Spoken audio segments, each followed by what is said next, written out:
Mbak, biasanya kamu tahu semuanya? Gue udah bilang gue nggak tahu, ya gue nggak tahu, Rangga. Mau sampai kapan kalian bertengkar? Assalamualaikum. Boleh nggak sih sebulan aja gitu jangan adalah nongol film-film yang menguras air mata? Seolah-olah kalimat ini buat nge-counter film lokal yang lebih banyak diisi sama film horor. Nah pertanyaannya sederhana aja. Lo sebenarnya lebih butuh film horor atau film drama mewek cuy?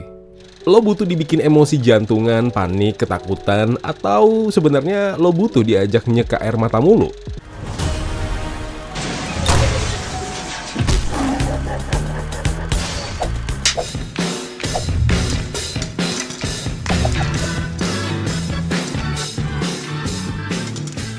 Beberapa tahun lalu, sebenarnya ada film yang kurang lebih mirip, tapi nggak persis sama kayak film Bila Esok Ibu Tiada.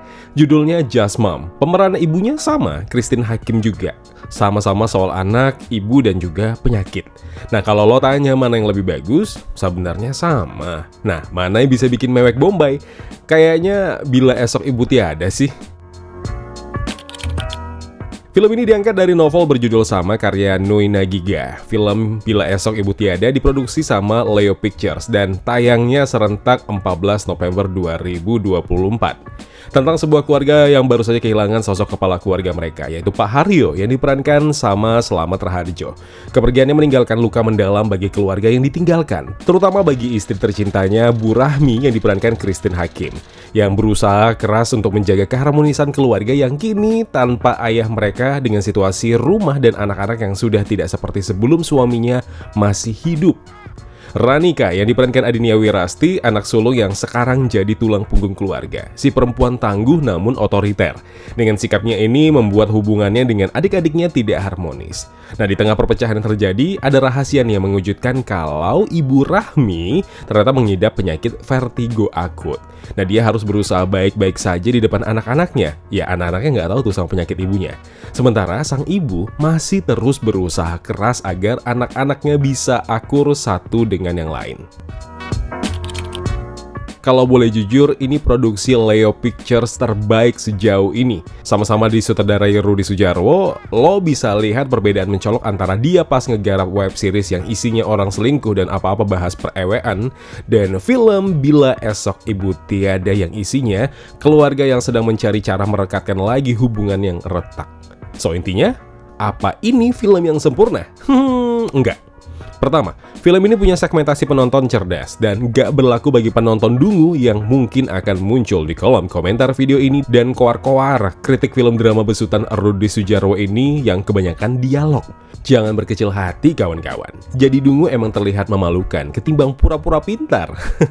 Aku paham apa yang sedang diupayakan film ini, tapi ini jadi kekurangan yang kalau tujuannya menjamah semua lapisan penonton. Pasalnya, menjual kesedihan aja nggak cukup, dan penonton kita yang dungu itu lebih suka kalau dialog tidak yang mendominasi dalam sebuah film. Jangan naif, lo pasti lebih kepengen kan filmnya diisi tangisan terus dan sedikit dialog. Oke, baik. Leo Pictures, sutradara, produser, penulis naskah, atau mungkin para pemain. Nggak apa-apa ya, ku tempatkan ini jadi kekurangan. Biar si para dungu ini seneng, ada yang ngerti perasaan mereka. Kurasa mereka pun nggak tahu sarkas itu apa. Kemudian ada monolog Bu Christine Hakim yang naskahnya terdengar sangat baku. Scene pas di Pekalongan. Ibu Christine Hakim, aktris senior yang apa perlu sih kita pertanyakan kualitasnya? Nah sayangnya, di bagian naskah monolog ini terasa baku dan jadinya kaku. Pemain dipaksa membaca naskah yang apa adanya dan seharusnya bisa dibuat lebih natural dengan improvisasi yang aku yakin semua pemain di film ini bisa melakukan itu dengan sempurna. Sayangnya itu tidak dilakukan untuk bagian itu. Dan terakhir adalah bagian produksi, terutama di awal nih ya. Ada scene zoom in close up ke mukanya Ibu Christine Hakim dan itu cacat menurutku. Nggak tahu ya apakah memang konsepnya demikian, tapi agak mengganggu sih bagiku. Ini tim editing pasti ngerti lah bagian mana yang kumaksud ini. Lo mau tahu seberapa cengeng lo? Tonton film Bila Esok Ibu Tiada. Kalian punya kepekaan yang luar biasa, even mendengar kalimat "aku rindu" yang terus diucap di film ini, itu aja bisa bikin tanggul air mata jebol. Film yang dikemas brilian, setiap karakter dapat kesempatan untuk diperkenalkan seperti apa mereka dengan sifatnya masing-masing. Bagaimana si sulung jadi otoriter, bagaimana anak tengah dengan prinsip mereka masing-masing, bagaimana dengan si bungsu yang cuma bisa manut aja sama apa kata kakak-kakaknya. Home Sweet Loan pernah bikin hal seperti ini, tapi Bila Esok Ibu Tiada justru versi sempurnanya menggambarkan masing-masing anak. Konflik dan cerita masing-masing karakter dapat jatah satu scene panjang yang dibagi berurutan. Tidak perlu durasi panjang untuk meng-highlight satu pemain, tapi cara mereka menggabungkan semua itu jadi satu kesatuan scene ini sih cerdas parah. Yap, betul. Isinya dialog semua nih film. Ya, kakak adik yang bergelut sama emosi mereka. Tapi jujur, kalau bukan karena mereka bisa membawakan naskah ini dengan sempurna, lo nggak akan bisa tersentuh separah itu. Deretan pemain yang juara kelas semuanya. Christine Hakim jelas juaranya. Adinia Wirasti, Fedi Nuril, Ambanda Manopo, Yasmin Napper. Cast yang brilian dan tepat untuk memerankan semua karakter yang ada. Gak ada yang salah kalau kalian mau mengidolakan peran yang mana, karena semua sama-sama bagusnya. Semua scene punya makna, scene meja makan, scene di rumah sakit, scene di kereta, di pantai, atau sebahas ngebahas martabak tanpa daun bawang, atau bahkan tembikar retak yang disatukan lagi dengan emas. Ini tuh film drama keluarga paket lengkap, dan dengan senang hati aku dukung kalau akhirnya film ini dapat predikat salah satu film drama keluarga terbaik tahun ini.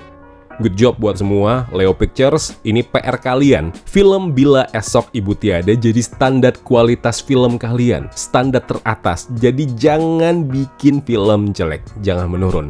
Kalau udah menurun, udah, trust kami sebagai penonton pasti hilang. So gimana menurut kalian yang udah nonton atau mungkin yang mau nonton, sepakat dengan review ini? Kalau sepakat, like dong videonya. Kalau nggak sepakat, ya udah dislike juga nggak apa-apa. Jangan lupa juga untuk share pendapat kalian di kolom komentar biar kita bisa diskusi bareng-bareng mengenai film Bila Esok Ibu Tiada. Dan jangan lupa juga untuk subscribe channel Kawan Review biar bisa tembus 100.000 subscribers. 1 juta mungkin, 2 juta, 10 juta, amin. Kalau begitu aku Zain pamit undur diri. Kita ketemu lagi ya di video review berikutnya. Wassalamualaikum.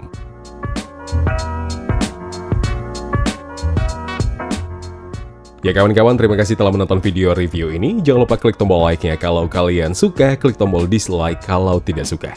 Klik juga tombol subscribe dan bell notifikasinya biar nggak ketinggalan review-review film terupdate lainnya. Kalau gitu aku Zain pamit undur diri. Terima kasih, jaga kesehatan, tetap positif, dan jangan lupa bahagia.